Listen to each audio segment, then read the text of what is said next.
Consumption is everywhere in our Western society, and now more than ever we're encouraged to consume until our hearts are content.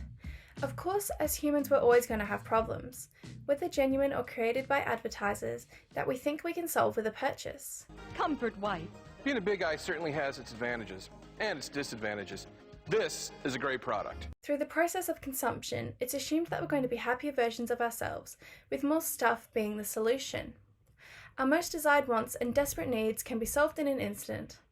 Of course, this is a very simplified and generalized way of looking at consumption itself, but ones that many consumers may find themselves thinking. Consumption, according to the Merriam-Webster Dictionary 2021, is the act or process of consuming or the use of something.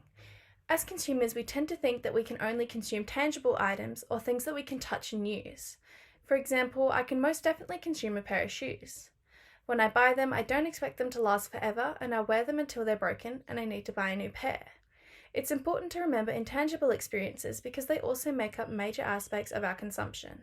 The shopping environment itself plays an understated role in the process of consumption, which needs to be explored when we're considering how people make meaningful purchases. These meanings can include what consumers create for ourselves or what brands push us to believe. For example, in a relaxed setting, such as a gift shop, Gazan Schwartz describes the experience as thoughtful and reflective, as an idea of history presented in multiple media. The tourist will choose the media that he or she can afford and the image that is most meaningful at representing his or her own experience. In this scenario, shoppers can take their time reflecting and creating their own meanings for potential purchases. On the other hand, Thomas and Peters argue that the circumstances of Black Friday hold a different meaning, a celebrated consumption ritual almost as important as Thanksgiving Day. This perspective demonstrates the way that we give items meaning changes depending on the circumstances. Instead of giving thoughtful meaning, Black Friday is compared to as a consumption ritual, where consumers blindly purchase items because of its cheaper price tags. How long have you been waiting? Since 9 o'clock. I don't know what time it is now, but I'm ready to go home.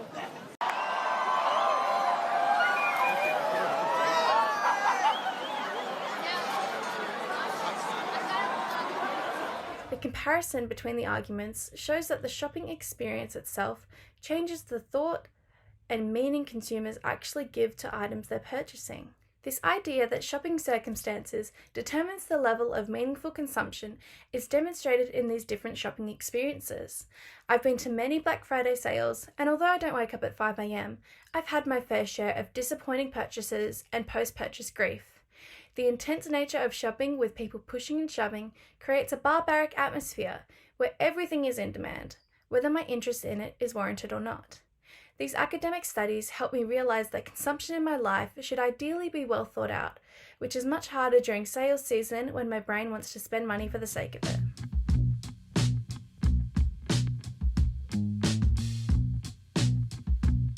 It's easy to make the assumption that consumers purchase goods to fulfill a utilitarian function in their lives.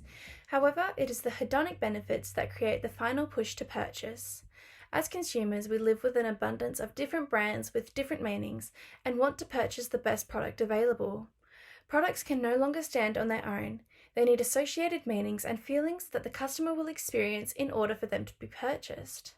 Twitchell 1999 supports this idea through his comment, "Most of these things in and of themselves simply do not mean enough.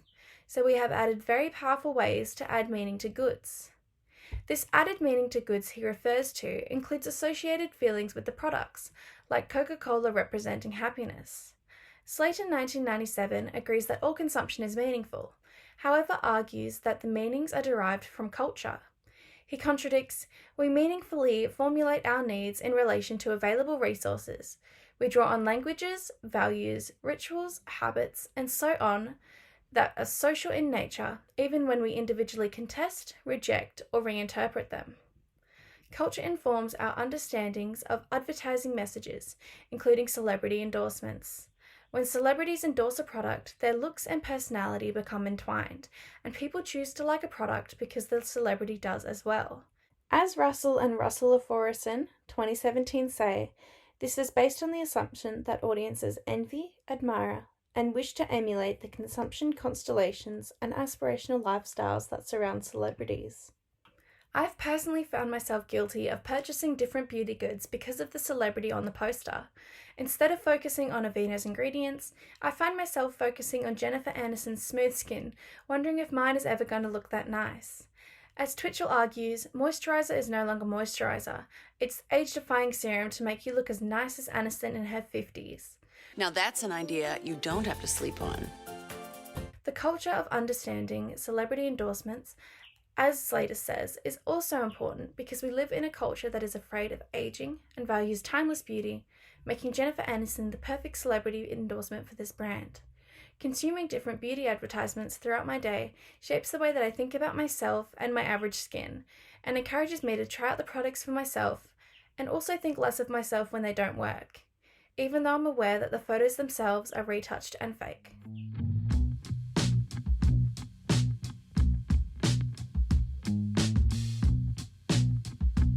It's easy for consumers to make the assumption that everyone around the world has the same needs as them, despite their cultural background.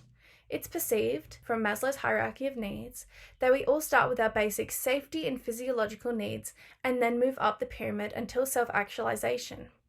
Twitchell 1999's argument agrees with this theory of moving up the pyramid, stating that once we are fed, clothed, and sexually functioning, needs are cultural. Slater 1997 agrees that these needs are cultural, however disagrees with the order that Twitchell traditionally presents. He says we certainly cannot observe basic needs, the needs before or beneath culture, empirically. It is rare, impossible. It is obvious how catastrophic things must be before trivial and superfluous culture gives way to basic needs. He continues to say, even in concentration camps or slave ships, people were not entirely reduced to basic needs. People starved to death in their own culturally specific ways. For example, refusing to eat culturally prohibited or even distasteful foods. This idea of culture influencing our most basic needs is extraordinarily important when considering what I perceive as the most important needs in my life. Although Slater's examples include traditional examples of slave ships and concentration camps, we can actually give a modern-day example of this happening in our Western society. Self-image is becoming increasingly important, and we are obsessed with looks, even going to the lengths of photoshopping ourselves and dieting to change our bodies.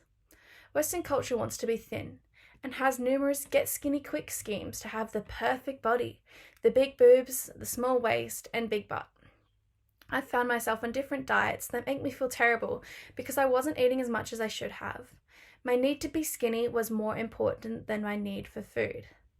The idea that all needs are cultural, not just those at the bottom of the pyramid, after following Maslow's hierarchy of needs, is essential in creating my understanding of how toxic our consumer society can be, pressuring us to look good, whether it means that we're actually healthy or not. Like, there are certain things that you just need to face tune. Like, if you have a dirty room, girl, face tune it. Face tune it. If your ass is as flat as James, face tune it. Consumers may feel that they have a unique consumption, independent of culture. However, it's important to note that the way we perceive ourselves in society is relevant to how we consume. Australian consumers, according to Hamilton, feel so deprived. Australian earnings exceed $50,000 a year, yet a substantial majority of Australians who experience no real hardship and indeed live lives of abundance believe that they have difficulty making ends meet and that they qualify as battlers.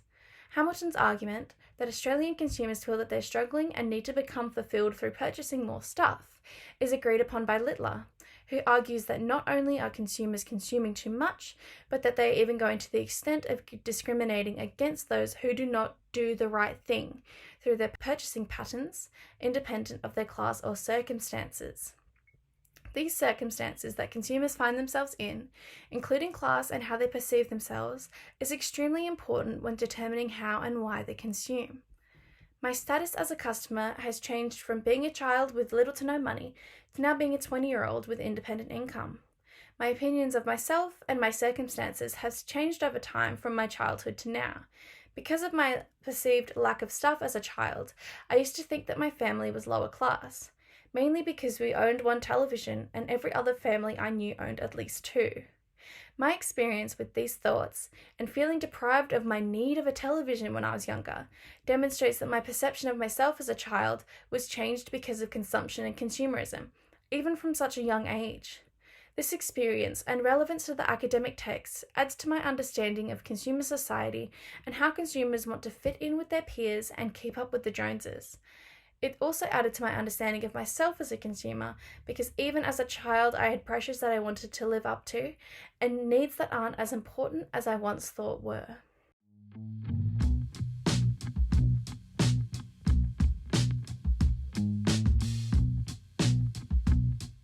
Consumption has structured my day-to-day existence through encouraging me to compare myself to others, whether it's a skincare commercial or my childhood comparison of other families, determined by their abundance of stuff.